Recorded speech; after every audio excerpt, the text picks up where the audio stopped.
Bismillahirrahmanirrahim.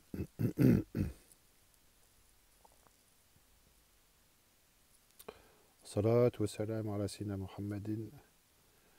Muhammadin ashrafil mursalin wa ala alihi wa sahbihi wa sallim. Rabbi shrah li sadri wa yassir li amri wa hlul 'uqdatan min lisani yafqahu qawli.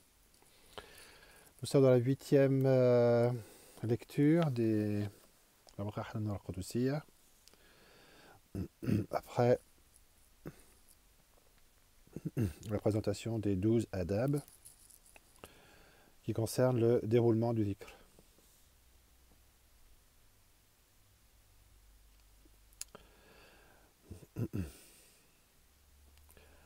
L'imam Charlani insère ici quelques considérations avant de reprendre la présentation des dernières règles de adab.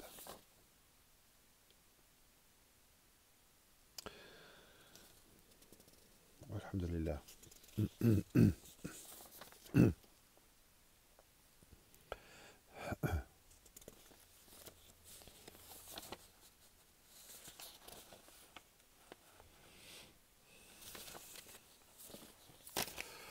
Sur la question notamment de faire le dhikr à voix haute ou à voix basse. Sous-entendu quand on est seul. A priori, la question se pose. Les maîtres s'assemblent à dire que le mouride doit pratiquer le dhikr avec une force maximale, de telle sorte qu'on s'y adonne complètement.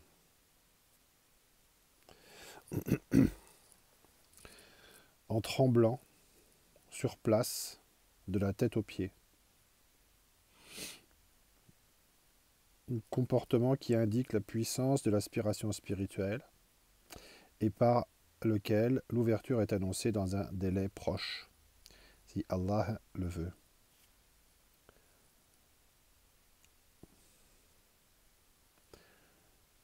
Ils ont dit: son amour m'est parvenu avant que je ne connaisse l'amour-passion. Il a découvert un cœur vide dont il a pris possession. Il s'assemble à admettre que le mouride doit pratiquer le dhikr à voix haute à pleine force et que le dhikr intérieur, sirr ou sirran, pratiqué mollement,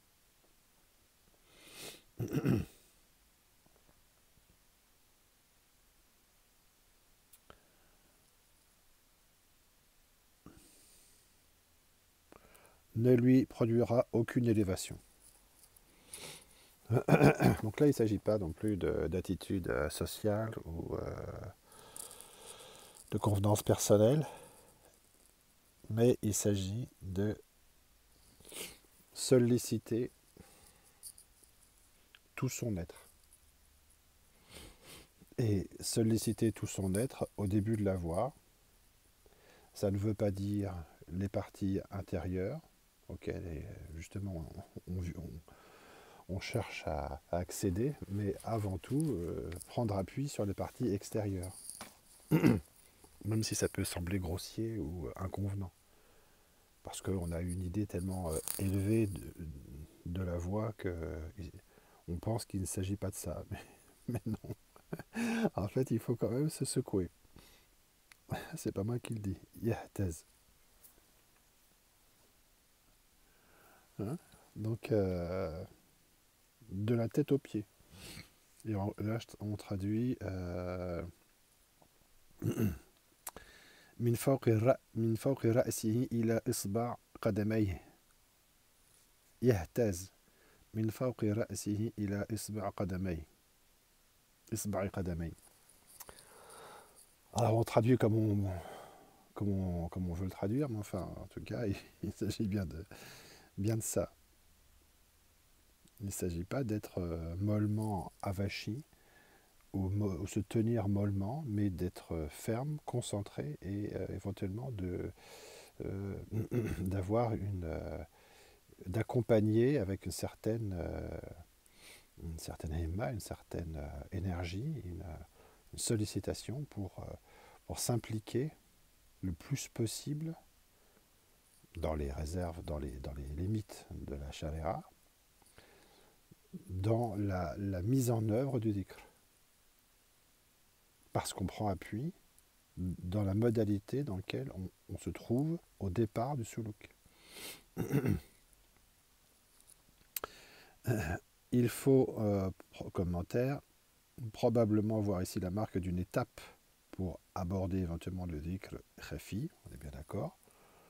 Oui, il y a une excellence dans le dhikr khafi, le dhikr khafi pratiqué par le cœur, perceptible uniquement par l'être, on est bien d'accord. Ou une marque méthodique par rapport à d'autres voies qui donneraient systématiquement la préférence à un dhikr intérieur.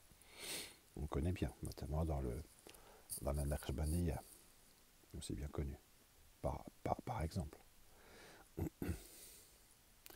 Le conseil est clair de donner une intensité certaine à la pratique sonore du dhikr, c'est-à-dire vibratoire. On fait vibrer l'être,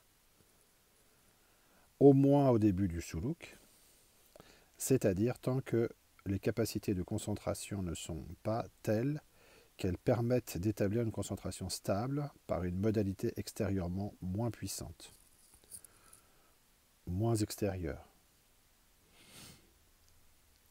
ou plus intérieure.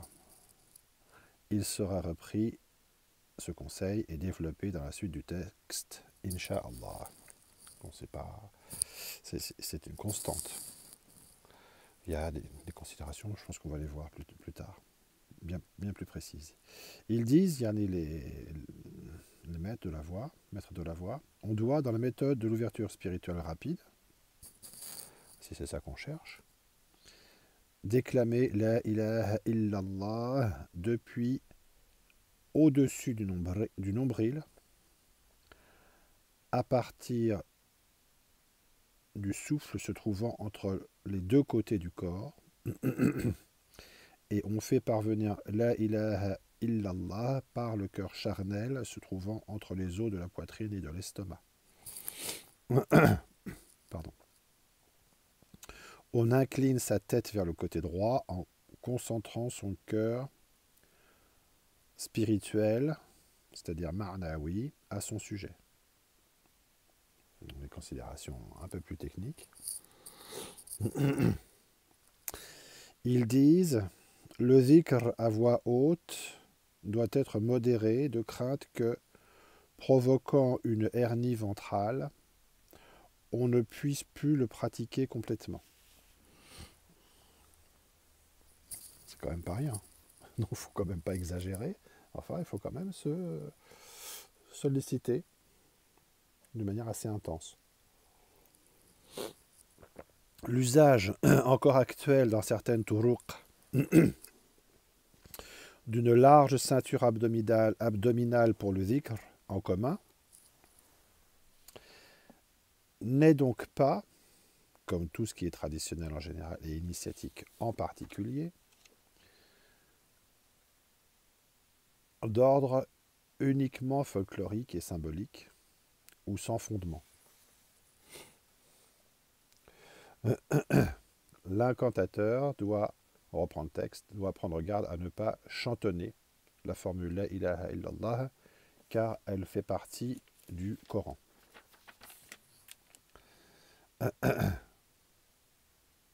Bon. Al-Lahan. Je traduis par chantonner Al-Lahan.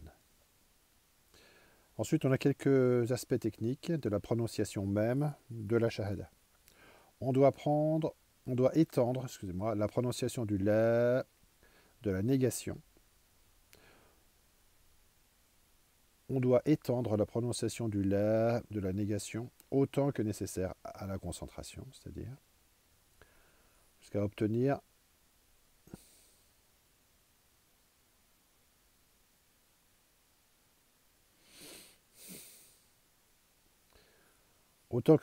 à l'obtention de l'état à obtenir,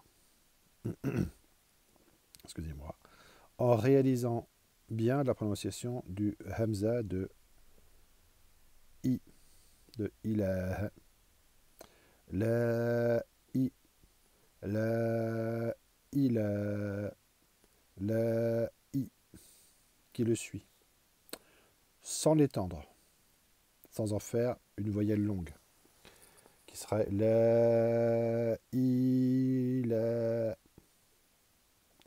mais faire la ilaha illallah. Par contre, en étendant bien la voyelle de la négation. Puis, on allonge le lam qui le suit, c'est-à-dire ilaha, dans la mesure naturelle,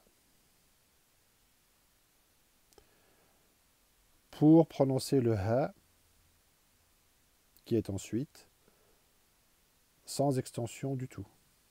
Il n'y a pas d'extension, c'est pas une voyelle longue. Ça n'est pas ilaha, mais c'est ilaha. Et ça n'est pas ilah. On met la voyelle sur le ha terminal sans l'allonger. Par contre, on allonge le lam, la voyelle du lam de ilaha. La ilaha. En prononçant la voyelle finale de ilah. La ilaha illallah. Subhanahu wa ta'ala. C'est-à-dire qu'on respecte scrupuleusement la nature des voyelles courtes et longues. Même quand on allonge celle de la négation. Parce qu'elle précède le hamza de ilah. On peut donc faire la ilaha illallah. Puis on prononce le i de la particule illa, sauf, c'est-à-dire sauf, en voyelle courte, de même, sans allongement. Illa. Et on ne dit pas illa. Illa. Parfois.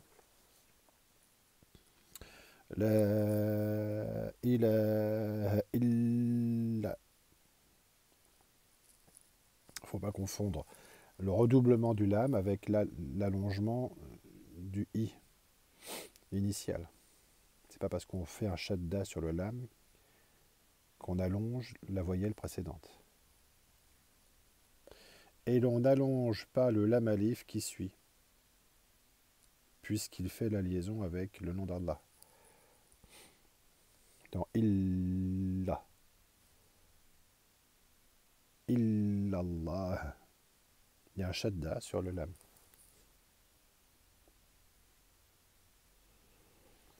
Bon, mais on n'allonge pas la voyelle qui finit illa.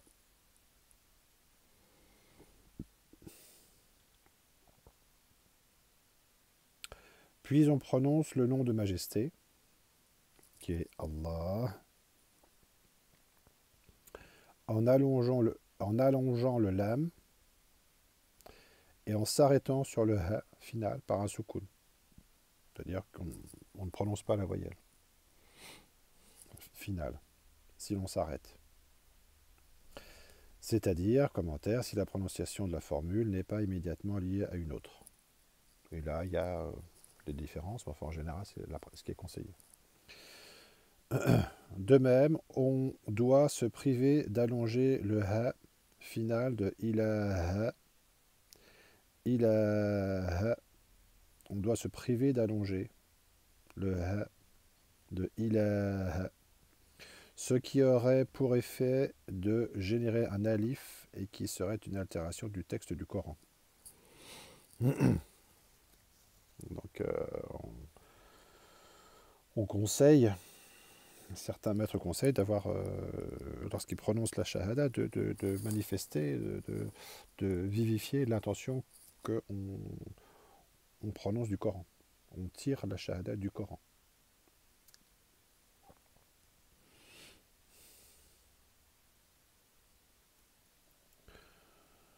De la même manière, la prononciation du ha final du nom de majesté doit se faire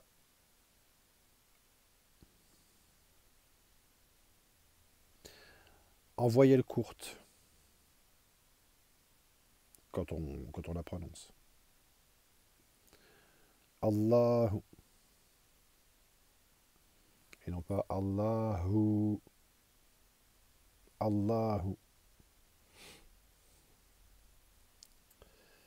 Pour éviter de même de générer une voyelle longue, sous-entendu qui altérerait le nom divin. Sidi Ali ibn Maymoun, maître de Sidi Mohammed ibn Araq, je pense, a dit: toute cette modalité, l'ahan, a été utilisée par les fuqara étrangers et roumis, ainsi que les suivants de la pratique mohammedienne et les anciens. C'est ce que l'on doit rechercher. C'est ce qui est matloub.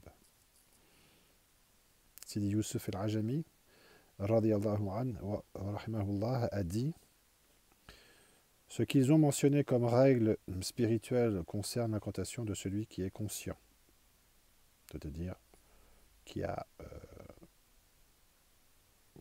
dans un état de conscience normal.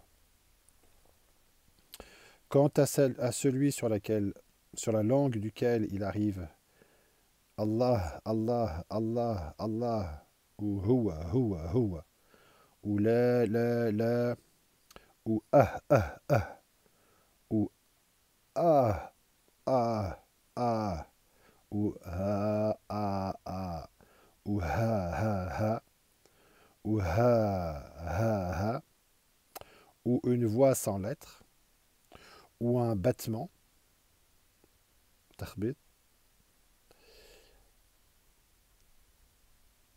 La règle en l'occurrence consiste à s'en soumettre à l'événement spirituel qui survient, el-warid, puis lorsqu'il se termine, à se taire sans rien dire.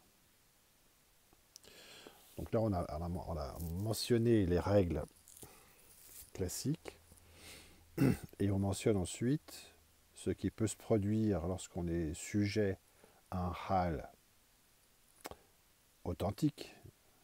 Il faut bien évidemment préciser, et non pas quand c'est artificiel et simulé. Et dans ce cas uniquement, lorsqu'il est authentique,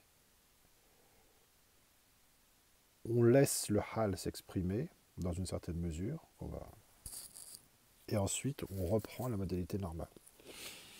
Cette remarque est très importante, surtout quand on veut comprendre la part qui peut être faite de certains comportements extérieurement anormaux et formellement incompréhensibles. On parle de transe, mais qu'est-ce qu'on veut dire par là? C'est pas du tout ce qu'on cherche à obtenir. Et il y a modalité et modalité.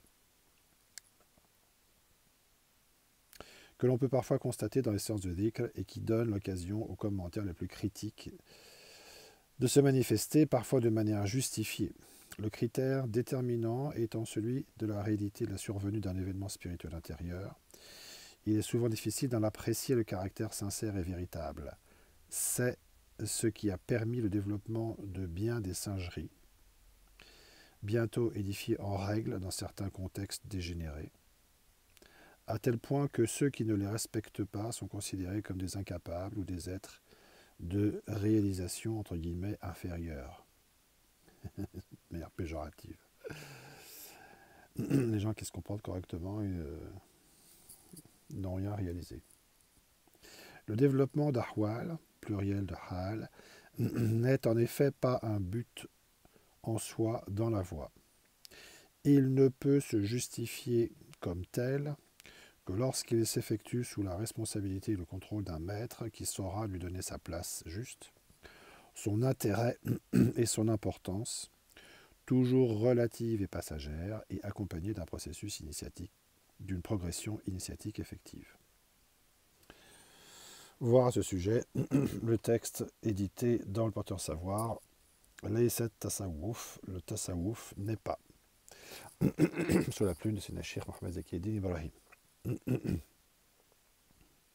Excusez-moi. Les maîtres disent: ces règles spirituelles concernent l'incantateur pratiquant par la langue.